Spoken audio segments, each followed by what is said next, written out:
Bueno, buenas, puede ser buenos días, buenas tardes o buenas noches a la hora que estén viendo el video. Aquí en Carrillo son las 12:37. Es que yo los hago a esta hora para después editarlo. Si me equivoco lo edito y si no, ese va. Dícese que ahí vi que Silvia pidió semillita.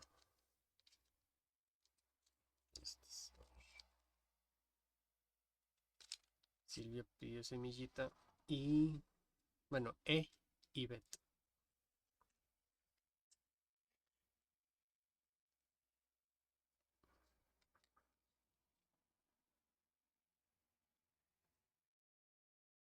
Está al revés, Brian. Ok, vamos a ver la de Silvia. El generoso prospera. Proverbios 11:25.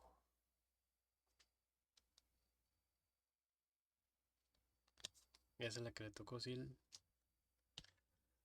Y Ivette está como cuando eligen presidente. A ver, así. Y Ivette está. Oh, buenísima. El Señor te mire con agrado y te extienda su amor. Número 625. Buenísimo. Con ese texto nos bendicen los domingos después del culto. Ahí están las dos semilletas. Ya saben que si quieren semilla, escriban. Bueno, vamos a continuar con el capítulo 6 del libro Sobrenatural. Vamos a ver si lo pongo ahí. Ese mismo. El capítulo hoy está bonito. De mis favoritos del libro. Sale mucho Jesús. Exactamente. Bueno, ya empezar con la lectura. Y ahí vamos viendo. Si leo algún versículo, ahí lo hago. Tengo la Reina Valera. Bueno, capítulo 6. El verbo, el nombre y el ángel. El título está buenísimo. En el último capítulo aprendimos sobre la geografía cósmica de la Biblia, en respuesta a la rebelión humana en la Torre de Babel.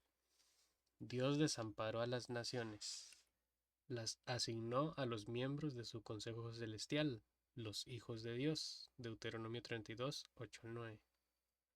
Para reemplazar a las naciones ahora desamparadas, Él crearía un nuevo pueblo, una nación para sí mismo.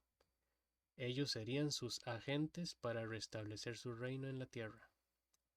Pero esa tarea probaría ser una lucha atroz, ya que los otros dioses y los pueblos bajo su dominio se convertirían en enemigos feroces de Israel y de Dios. Esta introducción está buenísima. El nuevo pueblo de Dios comenzaría con un hombre llamado Abraham, cuyo nombre se cambiaría más tarde por Abraham. Poco después del juicio de Babel, Dios lo visitaría. Viene un subtítulo. Abraham se encuentra con el verbo. La mayoría de los cristianos están familiarizados con la visita de Dios a Abraham en Génesis 12. Dios le dice a Abraham que deje su casa y que fuera a un lugar que nunca había visto. Dios promete guiarlo.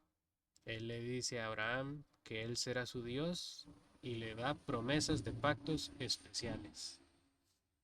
Él posibilita a Abraham y a Sara para tener un hijo, aunque ambos son ancianos.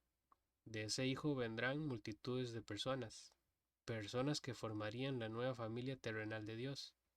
A través de ellos serían bendecidas todas las naciones. Tendemos a pensar que los encuentros de Dios con Abraham eran una voz del cielo o de la mente de Abraham, o quizás Dios vino en un sueño. La Biblia es clara en que Dios hacía esas cosas con los profetas y otras personas. Pero eso no es lo que pasó con Abraham. Dios hizo algo más dramático. Él vino como hombre. Él y Abraham hablaron face to face, cara a cara. Buenísimo. Tenemos un indicio de esto en Génesis 12, versos 6 al 7. La Biblia dice que Dios se apareció ante Abraham. 3 capítulos más tarde, Dios nuevamente aparece en Génesis 15, el 1 al 6. Esta vez Dios llega con Abraham como la palabra del Señor en una visión. Esto no fue una voz en su cabeza, ya que la palabra llevó a Abraham hacia afuera y le mostró las estrellas para hacer hincapié de que su descendencia sería innumerable en el verso 5. Uy, yo quiero leer todos estos pasajes, pero no da tiempo. Son buenísimos. En otras ocasiones, Dios se le apareció a Abraham como un hombre, en Génesis capítulo 18.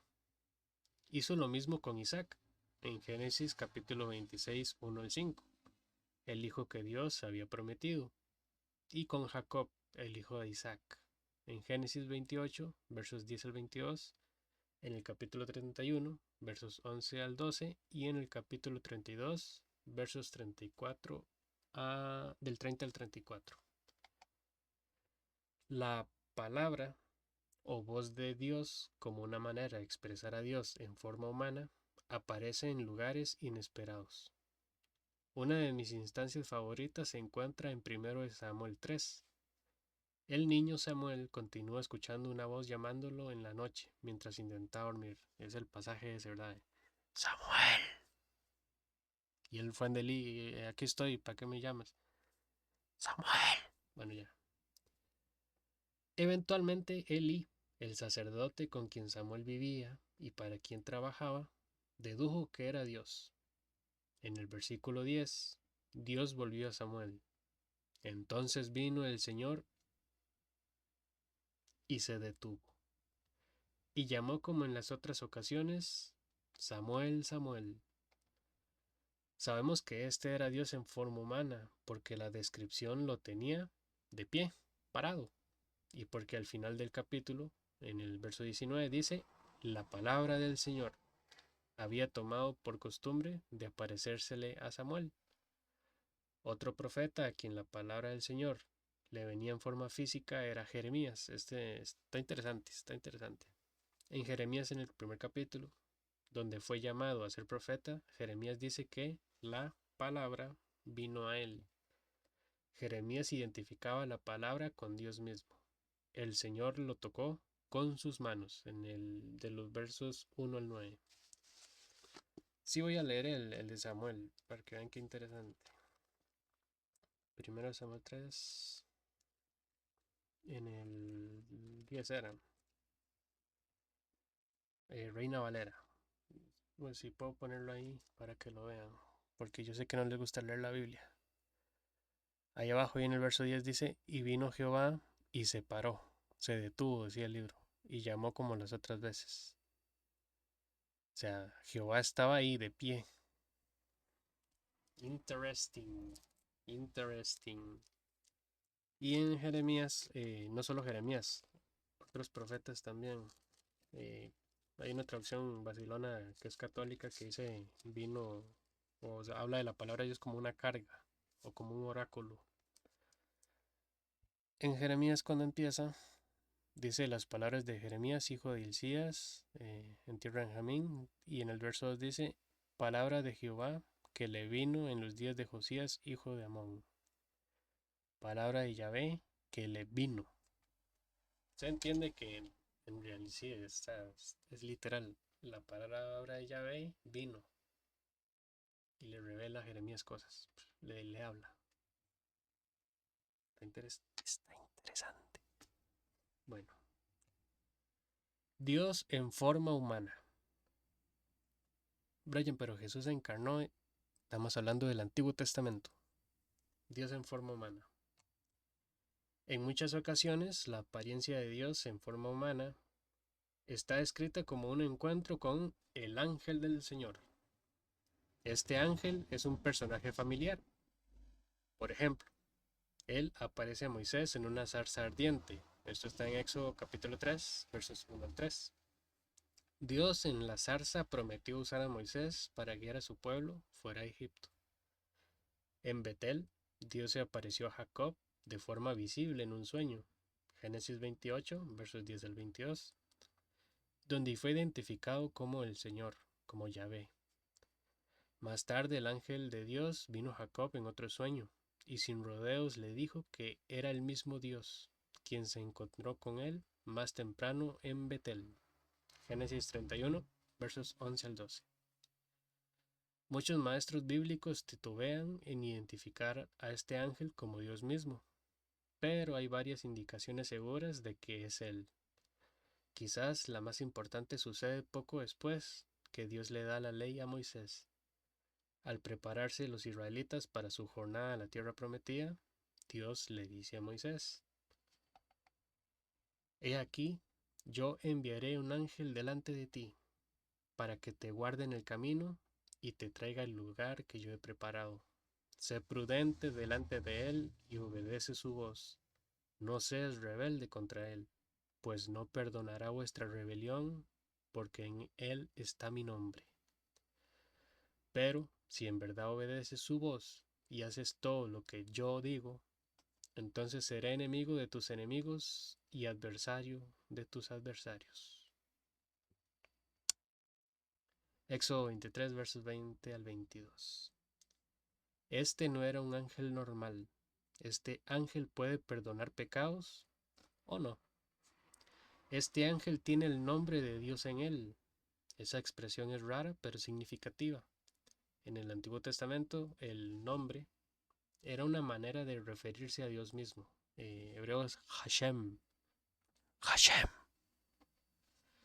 La misma presencia o esencia.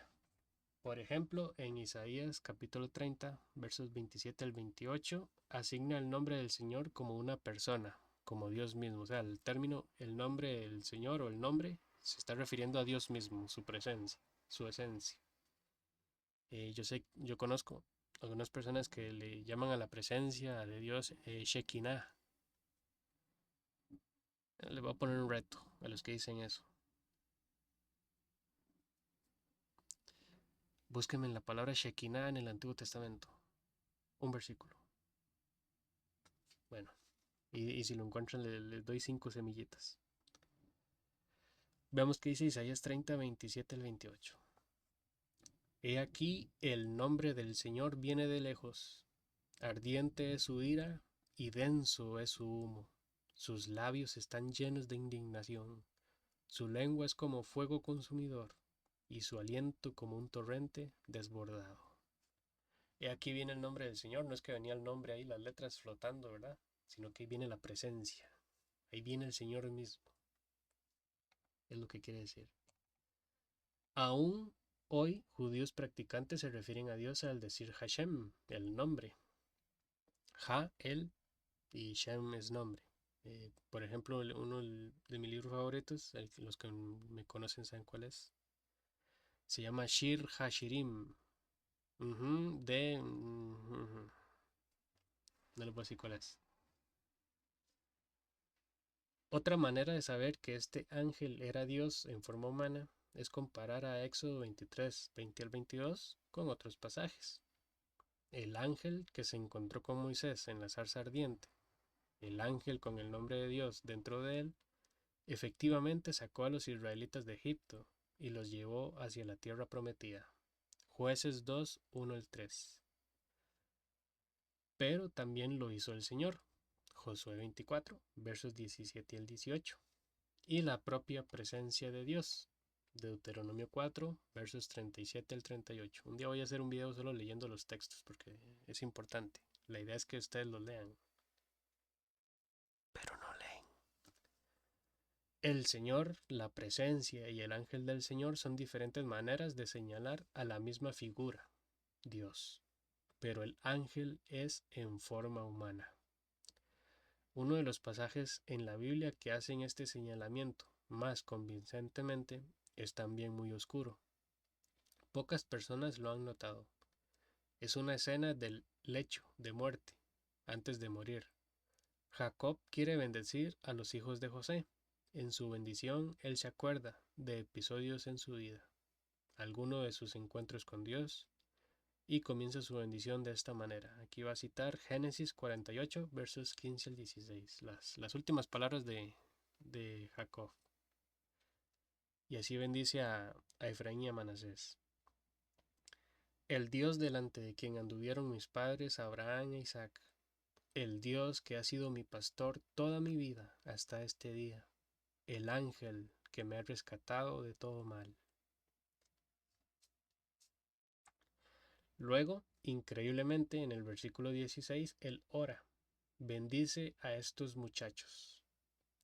Él no dice que ellos bendigan a estos muchachos. ¿Ellos quiénes? Bueno, el Dios delante de quien anduvieron mis padres, el Dios que ha sido mi pastor y el ángel que me ha rescatado de todo mal. Ahí hay tres.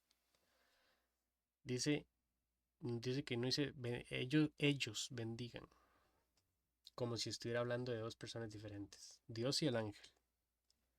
Él los une en la oración y dice que Él bendiga a estos muchachos. Entonces el Dios delante de quien anduvieron sus padres, el Dios que ha sido el pastor toda su vida y el ángel es Juan, es uno. Aún más complicado es Jueces 6, el llamado de Gedeón. Allí se encuentran ambos, el Señor y el ángel del Señor en la misma escena. Eso es en Jueces 6, 22 al 23. Quiero leerlo porque no me recuerdo de este. Jueces 6, 22 y 23. Dice, viendo entonces Gedeón que era el ángel de Jehová, dijo, ah, Señor Jehová, que he visto al ángel de Jehová cara a cara. Pero Jehová le dijo, paz a ti, no tengas temor, no morirás. Viendo que era el ángel del Señor, o el ángel de Jehová, le dice, ah, Señor Jehová, he visto al ángel de Jehová otra vez. Y luego Jehová le dice, es que cosas Más increíbles. estas cosas son buenísimas. Aún en el Antiguo Testamento Dios era más de una persona, y una de esas personas vino como un hombre. Y la mayoría de los que van a ver el video son trinitarios, entonces no hay problema. Si usted no es trinitario, you and me, we have a troubles, we have problems. Dice, las descripciones de Dios que hemos descubierto hasta ahora deben sonar familiares. Son todas versiones del Antiguo Testamento sobre cómo el Nuevo Testamento habla de Jesús. Jesus. Jesus the King of Kings. Abraham conoció la palabra, Dios en forma humana. En el Evangelio de Juan, capítulo 1, verso 1, el apóstol escribe, en el principio existía el verbo, y el verbo estaba con Dios, y el verbo era Dios.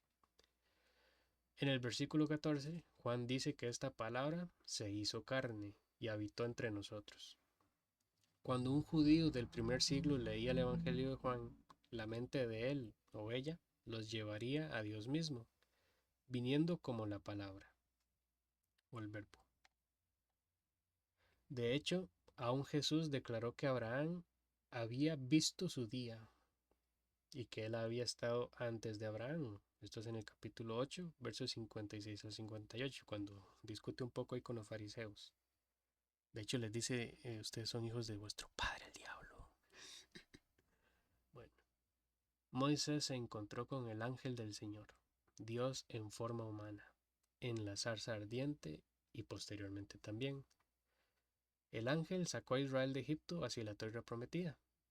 Pero Judas, no Iscariote, Judas el que escribió la carta, escribió en su breve carta, buenísimo. Ahora quiero recordaros, aunque ya definitivamente lo sepáis todo, que el Señor, habiendo salvado al pueblo de la tierra de Egipto, destruyó después a los que no creyeron. Esto es en el verso 5. Se los quiero enseñar porque, bueno, aquí no puedo enseñarles una traducción, pero es muy interesante, al menos para darles la idea. Vean Judas 5. Judas 5, ahí está. Más quiero recordaros, ya que una vez lo habéis sabido, aquí dice que el Señor en Reina Valera del 60, que el Señor, ya ve. Busquen este verso en Nueva Traducción Viviente y luego me cuentan qué dice ahí.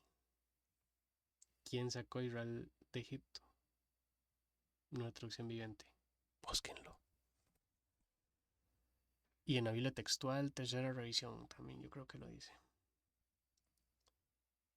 Dice, el ángel de Dios en forma humana, el ángel era la segunda persona de la Trinidad, quien más tarde nacería de la Virgen María.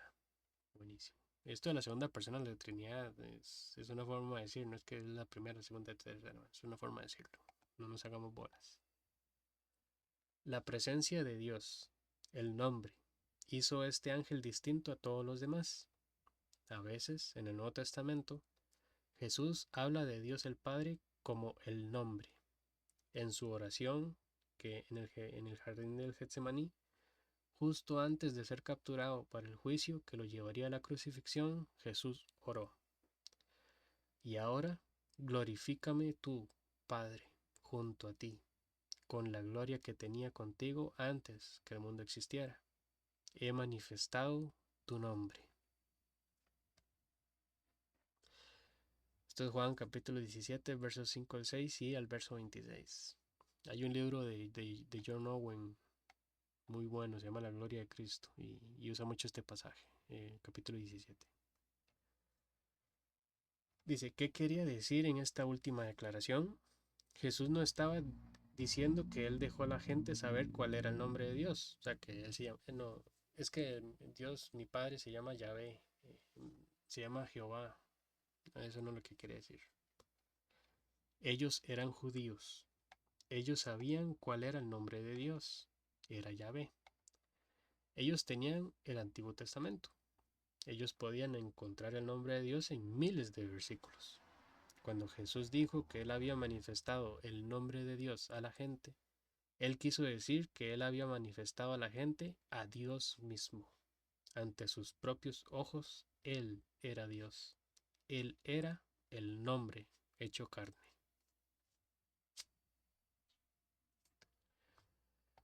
¿Por qué esto importa? Hemos venido lo suficientemente lejos en nuestro estudio para entender la situación bíblica. Todas las historias de la Biblia que tú conoces toman lugar dentro del contexto del conflicto espiritual general en el mundo invisible. Es un el vencedor se queda con todo en la confrontación de los dioses. En la visión bíblica del mundo invisible, Dios tiene enemigos serios, otros dioses que Él creó, que le eran leales, pero se fueron por su propio camino. Estos dioses rebeldes son los que Pablo describe como poderes de las tinieblas.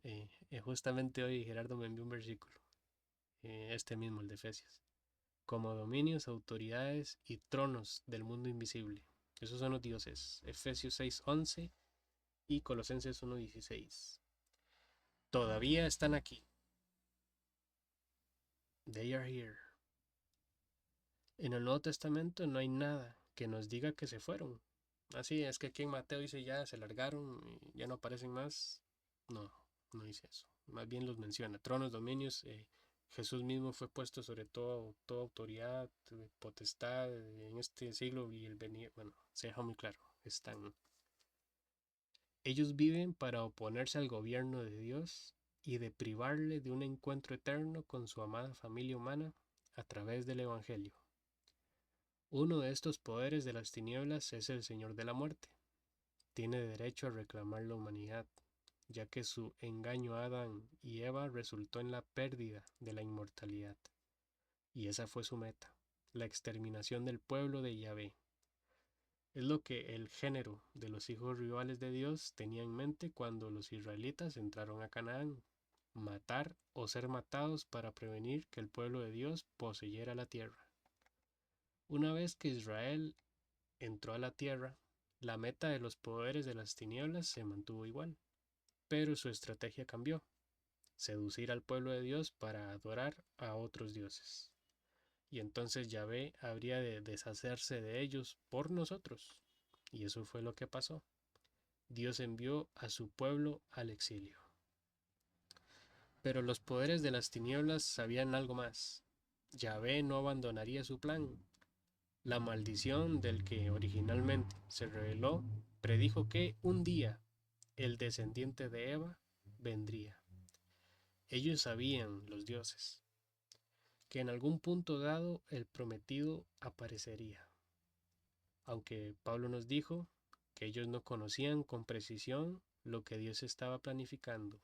Este pasaje es buenísimo. 1 Corintios 2, 6 al 8 y Efesios 3, 10 y el 6, 12. Debido a que era un misterio, intencionalmente escondido de todos por el Altísimo, el Elión.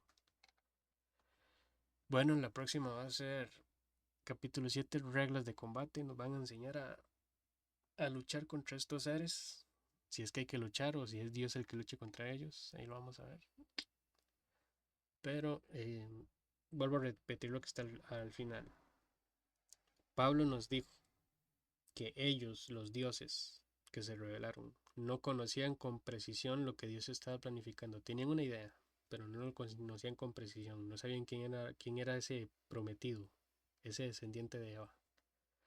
Debido a que era un misterio intencionalmente escondido de todos por el Altísimo. Esto es un misterio que Dios tenía escondido.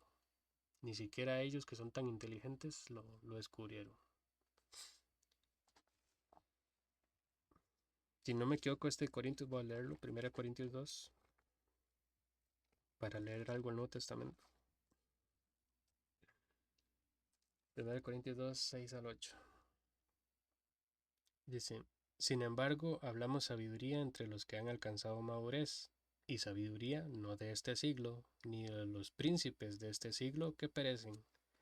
Mas hablamos sabiduría de Dios en misterio, la sabiduría oculta, la cual Dios predestinó antes de los siglos para nuestra gloria. Y el verso 8. No es, a ver, sí está ahí. A ver, 2.8.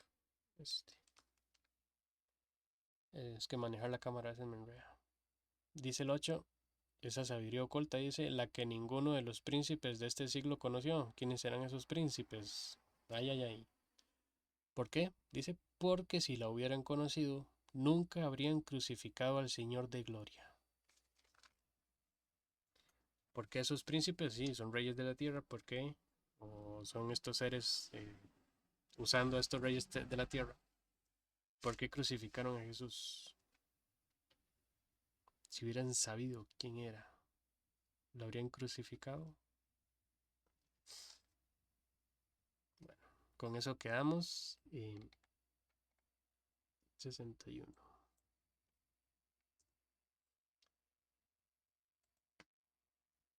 Quedamos ahí. Los espero la próxima. Ya saben, si quieren una semilleta y escriben. Espero que les haya gustado, que les haga muy bien. Y si un video voy a tener que hacerlo solo leyendo versículos porque son muchos y son muy, muy, muy, muy, muy buenos esos versos. Nos vemos la próxima. En el pasado les dije que Jesús dijo, vengo pronto. Pronto viene el otro video. Esperemos que sí sea pronto. Y que les vaya muy bien a todos.